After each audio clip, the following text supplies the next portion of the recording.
باخاف من المرض وبادعي ربنا يديم عليَّ الصحة. الشيطان يعدكم الفقر. دي دايمًا تفتكرها وأنت بتفكر في أي مخاوف في الدنيا من نقص، من فقد، من مرض، من موت، من أي حاجة في الدنيا. الشيطان يعدكم الفقر، طب ربنا سبحانه وتعالى والله يعدكم مغفرة منه وفضلا. الفضل من عند ربنا، فلما تحس إن أنت مستبشر بعطاء الله أو رزقه أو إن النعم كتيرة والنعم جاية وفي مدد، اعرف دايمًا إن ده من ربنا سبحانه وتعالى.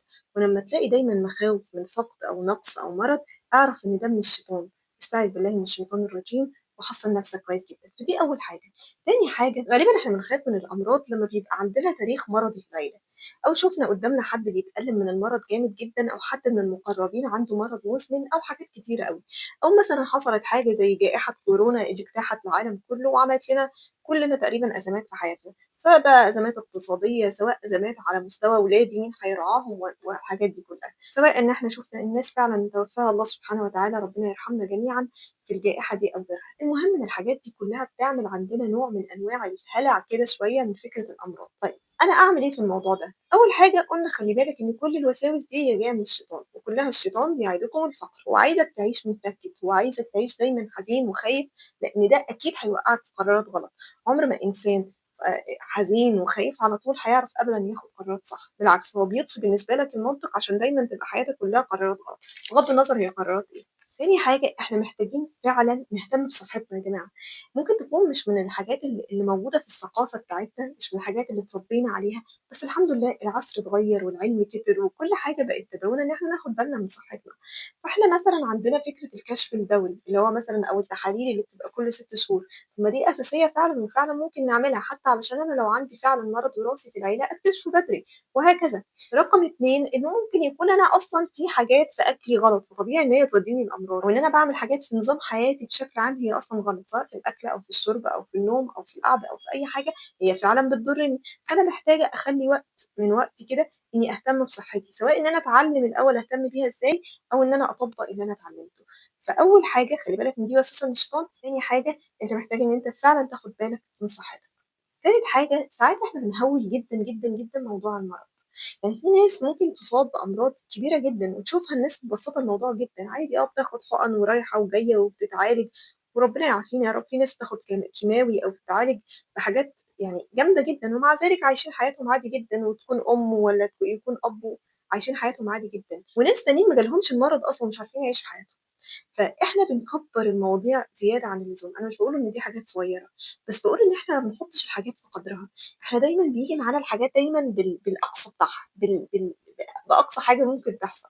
طبيعي جدًا إن إحنا نبقى خايفين جدًا، جدًا، جدًا. الحقيقي إن كتير من الحاجات اللي إحنا بنعدّي بيها في الدنيا بتعدّي، مهما كانت صعبة بتعدّي، مهما ساعات كانت مؤلمة بتعدّي، بل بالعكس ده في قرارات كتير جدًا بناخدها في حياتنا الصح فيها إن إحنا ناخدها رغم إنها مؤلمة جدًا، جدًا، جدًا، جدًا.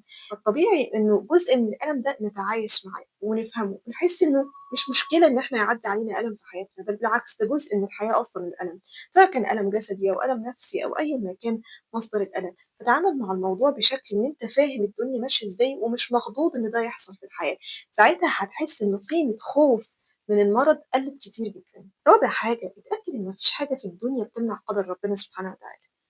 يعني لو لا قدّر الله أنت عملت التحاليل وأخدت بالك من صحتك وكل حاجة، وبعدين قدّر ربنا سبحانه وتعالى ييجي حاجة زي فيروس كورونا لسبب أو لآخر تبقى أنت ضعيف تاخد العدوى، وربنا سبحانه وتعالى يقدّر إن أنت تموت. طب ما هو ده طبيعي، ليه؟ هو كلنا في ميعادنا هنموت، ما فيش حاجة هتتغيّر.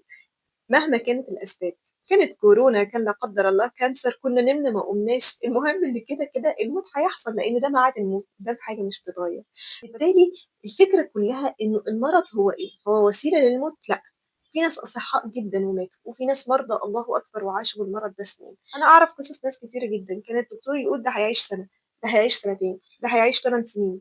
في ناس الدكتور قال عليهم هيعيشوا سَنة وما عاشوش كام يوم، ما كمّلوش شهر تقريبًا. وناس تانيين الدكتور قال ده هيموتوا خلاص خلال سنة والّا سنتين، وربنا سبحانه وتعالى أحياهم 8 سنين.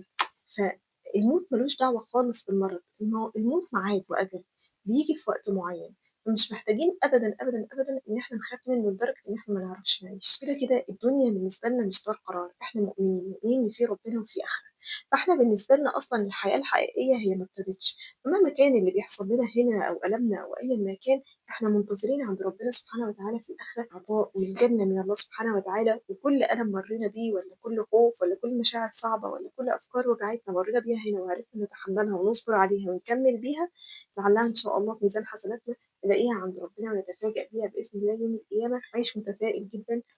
ادعي كتير بالصحة، ادعوا بالعافية زي ما النبي صلى الله عليه وسلم علمنا، ادعوا بالعافية وخُد بأسباب العافية في صحتك وفي ولادك وفي كل حاجة، تصدّق بنية العافية، وصلّي قيام ليل بنية العافية، واشرب ماء زمزم بنية العافية، وربنا سبحانه وتعالى يعافينا جميعًا.